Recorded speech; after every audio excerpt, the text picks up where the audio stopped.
અમદાવાદમાં ફરઝાના ઉર્ફે શબનમ હત્યા કેસમાં મોટો ઘટસ્ફોટ થયો છે। પ્રેમિકાની હત્યા કરનારા આરોપી શમસુદ્દીન જીવિત છે। ગત રાતથી ક્રાઇમ બ્રાન્ચ શમસુદ્દીનની પૂછપરછ કરી રહ્યું છે। ક્રાઇમ બ્રાન્ચે આરોપીઓની અટકાયત કરીને વધુ તપાસની કામગીરી હાથ ધરી છે। ખોદકામ દરમિયાન મળેલા માનવ અવશેષોનું પરીક્ષણ થશે। મૃતક યુવતીના ભાઈ સાથે ડીએનએ મેચિંગની કાર્યવાહી થશે। મહત્વનું છે કે અમદાવાદ શહેરના વટવા વિસ્તારમાં ઈસવીસન 1992માં થયેલી હત્યાનો આખરે ક્રાઇમ બ્રાન્ચે ગઈકાલે ભેદ ઉકેલ્યો છે, જેમાં અનેક ચોંકાવનારા ખુલાસાઓ પણ થયા છે। વાત કરીએ અપરાધની તો મુંબઈની શબનમ નામની યુવતીની હત્યા તેના જ પ્રેમી શમસુદ્દીને કરી હતી। મૃતદેહને ઘરમાં આવેલા કૂવામાં દાટી દીધો હોવાની શંકાએ ક્રાઇમ બ્રાન્ચે જેસીબીથી ખોદકામ કરતા માનવ અવશેષો મળી આવ્યા હતા। હાલ તો મૃતકના ભાઈ સાથે અવશેષના ડીએનએ મેચિંગની પ્રક્રિયા હાથ ધરાઈ છે। તો બીજી તરફ શમસુદ્દીન જીવિત હોવાનો ખુલાસો થયો છે। ગઈકાલ રાતથી શમસુદ્દીન ક્રાઇમ બ્રાન્ચના સકંજામાં છે।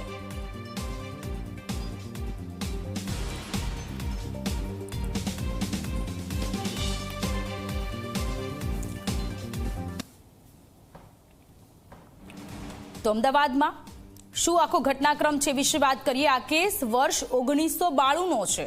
1992ની આ ઘટના છે કે આજથી 34 વર્ષ જૂના કેસનો ઉકેલ ગઈકાલે આવ્યો છે। ફરઝાના ઉર્ફે શબનમ અચાનક ગુમ થઈ ગઈ હતી।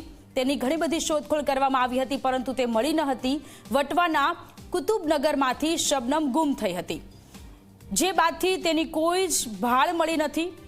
અને થોડા દિવસ પહેલા કે એ માનવ કંકાલ મળી આવ્યું।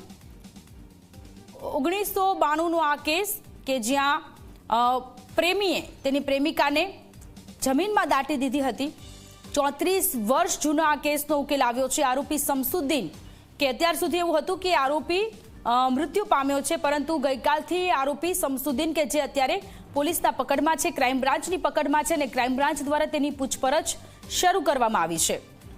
1992 કિલિંગ સ્ટોરી વર્ષોથી આ કેસ ઉકેલાયેલો હતો અને હવે આ કેસ ઉકેલાયો છે। પોલીસને પુરાવો મળતા વર્ષો જૂનો આ કેસ ફરી એક વખત રીઓપન થયો છે।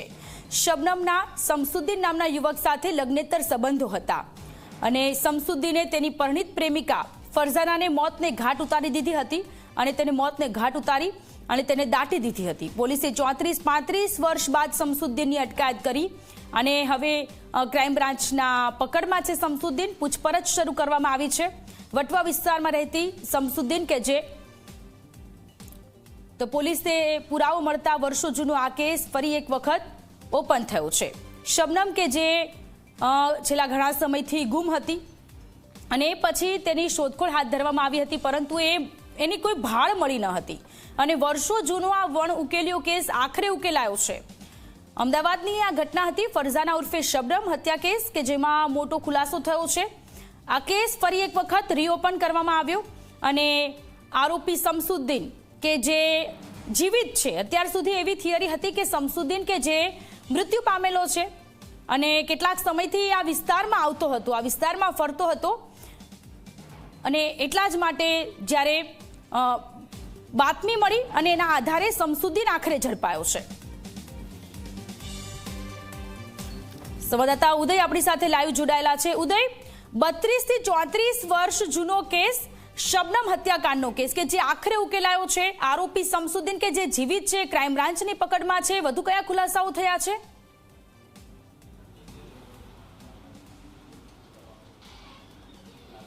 જરૂરથી સોનલ, જો વાત કરવામાં આવે તો વર્ષ 1992ની અંદર જ્યારે ફરઝાનાના લગ્ન થયા હતા શમસુદ્દીન સાથે, ત્યારે એની ઉંમર 16 થી 17 વર્ષની હતી અને ઘરેથી એ નીકળી ચૂકેલી હતી, જેના કારણે મૂળ ધોળકાની રહેવાસી છે, જેના કારણે પરિવારે કોઈપણ પ્રકારની ફરિયાદ જે છે નોંધાવી ન હતી। ફરિયાદ ના નોંધાણી હતી એના કારણે અત્યાર સુધી મિસિંગ હતી, એની કોઈ પણ જગ્યાએ ફરિયાદ કે અરજી નોંધાઈ ન હતી।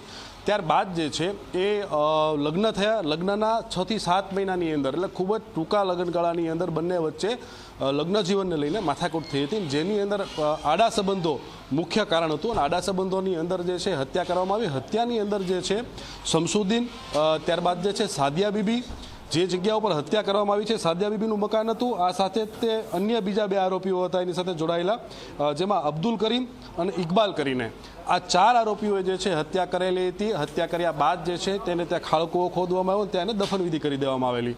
આ 4 આરોપી પૈકી અત્યારે 2 આરોપીઓ જીવિત છે, જેની અંદર વાત કરવામાં આવે તો શમસુદ્દીન અને ઇકબાલ અત્યારે જીવતા છે.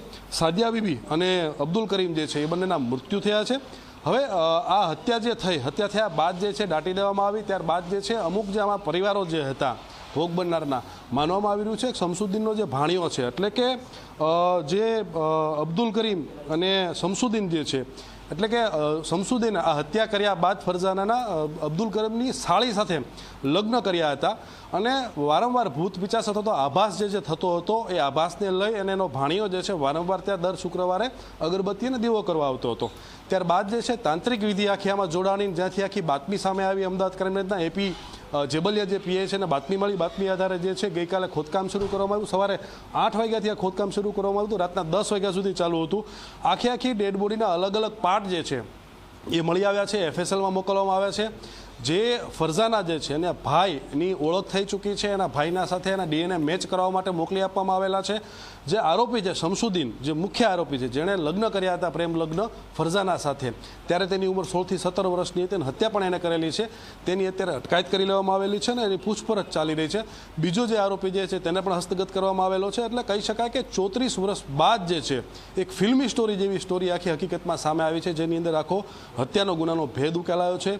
મૃતદેહ જે છે, મૃતદેહના ભાગ જે અવશેષો જે છે એ પણ કબજે કરવામાં આવ્યા છે. હવે થોડા સમયની અંદર તે અમદાવાદ ક્રાઇમ બ્રાન્ચ આ સમગ્ર મામલે અત્યારે પત્રકાર પરિષદ યોજશે, જેની અંદર તમામ ખુલાસા કરશે. સોનલ. જી ઉદય, આભાર તમામ વિગતો માટે. તો શમસુદ્દીન કે જે આખરે ક્રાઇમ બ્રાન્ચના સકંજામાં આવી ગયો છે, ક્રાઇમ બ્રાન્ચે તેની ધરપકડ કરી લીધી છે અને તપાસનો ધમધમાટ શરૂ કર્યો છે. વર્ષો જૂનો આ કેસ અને 1992ની આ ઘટના ઘટેલી છે. 1992માં શબનમની હત્યા કરી શમસુદ્દીન, કે જેણે તેને જમીનમાં દાટી દીધી હતી અને આ કેસ વણઉકેલ્યો હતો. હવે આ કેસનો ઉકેલ આવ્યો છે. આરોપી હવે પોલીસની ગિરફ્તમાં છે. અન્ય 3 આરોપીઓ કે જે હવે આ દુનિયામાં નથી રહ્યા. તો શમસુદ્દીન અને ફરજાના કે જેઓના લગ્ન થયા હતા. 1992 કિલિંગ સ્ટોરી. વટવાના કુતુબનગરમાંથી શબનમ ગુમ થઈ હતી. પ્રેમ લગ્ન કર્યા હતા એટલે પરિવારે શોધવા માટેની કોશિશ પણ ન કરી, જે બાદથી તેની કોઈ જ ભાળ મળી નથી, એટલે કોઈ પોલીસમાં ફરિયાદ પણ નથી નોંધાયેલી. વર્ષોથી આ કેસ વણઉકેલાયેલો હતો, કારણ કે કોઈ પોલીસ રેકોર્ડમાં કોઈ નામ હતું નહીં, ગુમની કોઈ ફરિયાદ હતી નહીં અને એટલા જ માટે શબનમ કે જે ક્યાં છે એની કોઈ જ માહિતી હતી નહીં. પોલીસને પુરાવો મળ્યો અને પોલીસે શમસુદ્દીનને ઝડપી લીધો છે. શમસુદ્દીનને તેની પરણિત પ્રેમિકા કે તેની હત્યા કરી નાખી હતી. પોલીસે 34-35 વર્ષ બાદ શમસુદ્દીનની અટકાયત કરી લીધી છે. આ કેસ વર્ષ 1992નો છે.